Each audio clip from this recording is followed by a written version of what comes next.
Welcome to Dahlonega, Georgia, the home of America's first gold rush in 1829. Let's go explore. In 1928, a guy by the name of Benjamin Parks was out deer hunting around the area that would later become Dahlonega, Georgia. He stumbled upon some gold. And I tell you what, that turned this place upside down. By 1829, the gold rush was in full swing.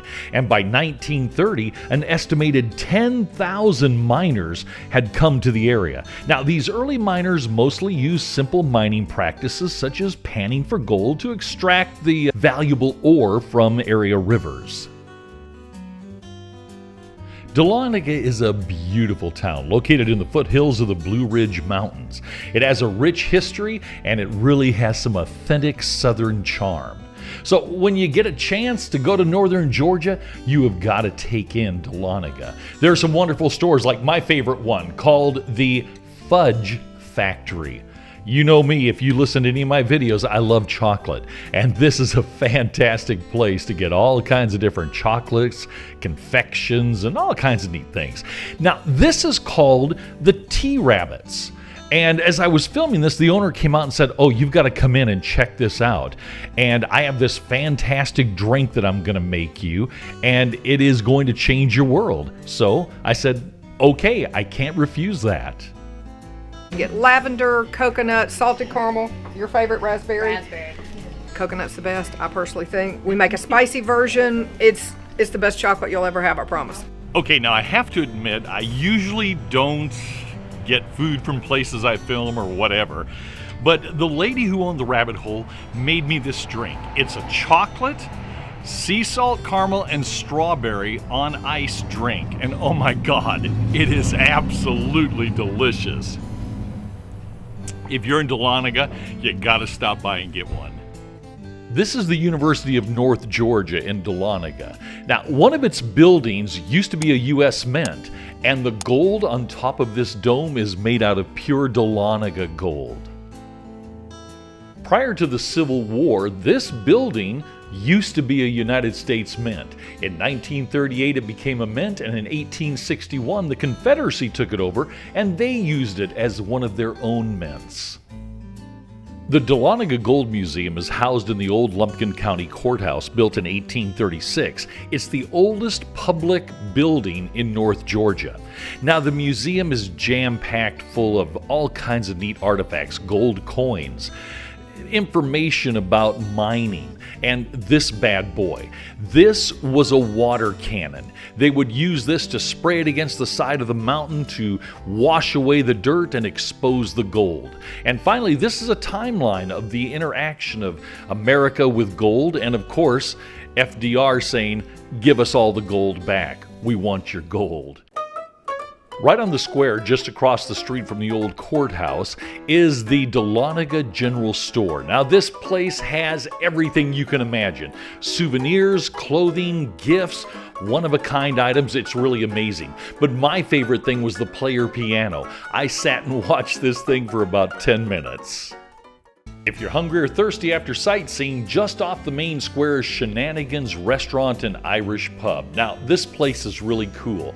The walls and the ceilings are covered with money. That's right, dollar bills, $5 bills, $10 bills, $20 bills, they are all over the place. And so it's really a cool environment in which to go in and sit down and have a drink or eat lunch. Now, maybe you don't want to eat down in the darker part of the bar. Well, if you don't, upstairs they have a fantastic patio area where you can go out and enjoy a burger, relax, and have a cold drink.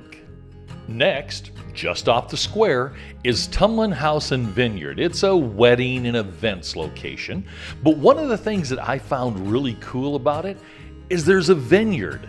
It has a vineyard right next to it in downtown Dahlonega. So if you have an event coming up, hey, you might want to check out the Tumlin House. It is absolutely beautiful.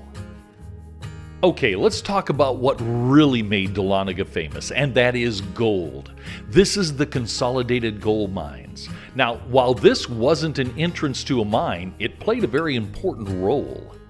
This is where Consolidated Mining dug their first test mine to see if it would be worth really going in on this and doing a full-fledged effort of mining gold.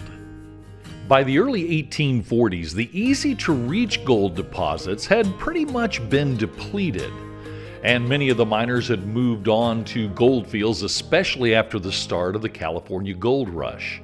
But larger companies like Consolidated Mining, they began to dig deep into the earth to find that gold. Now, sometimes as they dug their mines, Mother Nature would help out and they'd run into a natural cavern. But other times, they'd have to do it the old-fashioned way, and that is to use dynamite to blast out the rock to make the tunnels. My son Will was with me on this trip. Now, you might recognize the name Aetna as a health and life insurance company. You might even have your health insurance through Aetna. But many years ago, Aetna was also a manufacturer of dynamite. In fact, the Consolidated Mines used Aetna's dynamite in their mining efforts in Dahlonega. Now, you may be wondering how they used the dynamite in mining. Well, someone would hold a hand steel, which is like a chisel. Another man would hit it with a sledgehammer to create these holes. Then they'd put a dynamite stick in there, and boom! I'm just gonna have you take your hand like that, just hold the hand steel, all right? Now I'm gonna hit it, not your hand. Right about here, perfect. And just back up just a little bit. Now, every time I hit the hand steel, you're gonna rotate the hand steel, all right?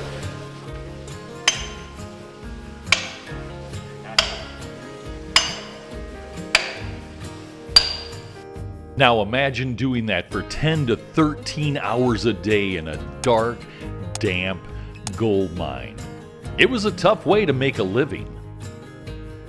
What did they do with all that stone that was left over from the dynamite? Well, they'd load it in these ore cars and they'd run it along these tracks, either to the entrance of the mine if it came out at ground level, or they'd store it somewhere else in the mine.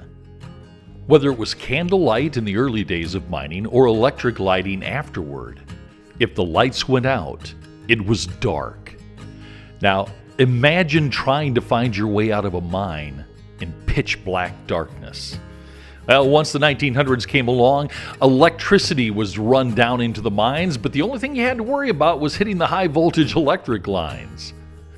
Mining became a lot safer and a lot faster with the invention of the drifter drill, which would drill right into the stone, and it replaced the old hand steel and sledgehammer technique of creating holes for dynamite. Think about it. You're holding that hand steel, someone is swinging a huge sledgehammer. Well, what if they missed? What would they hit? That's right, they'd hit you. So a lot of miners were injured with that old technique. The Dahlonega Gold Rush of 1829 left a lasting legacy, not only in the state of Georgia, but also in the United States. So make sure you check out the museum and mine when you're here. Now, once we got topside again from the mine, we had one last activity that Will and I were going to do. Okay, I'm gonna pan for gold. I'm hoping to strike it rich. I'm not holding my breath, but I'm hoping to. So let's try it.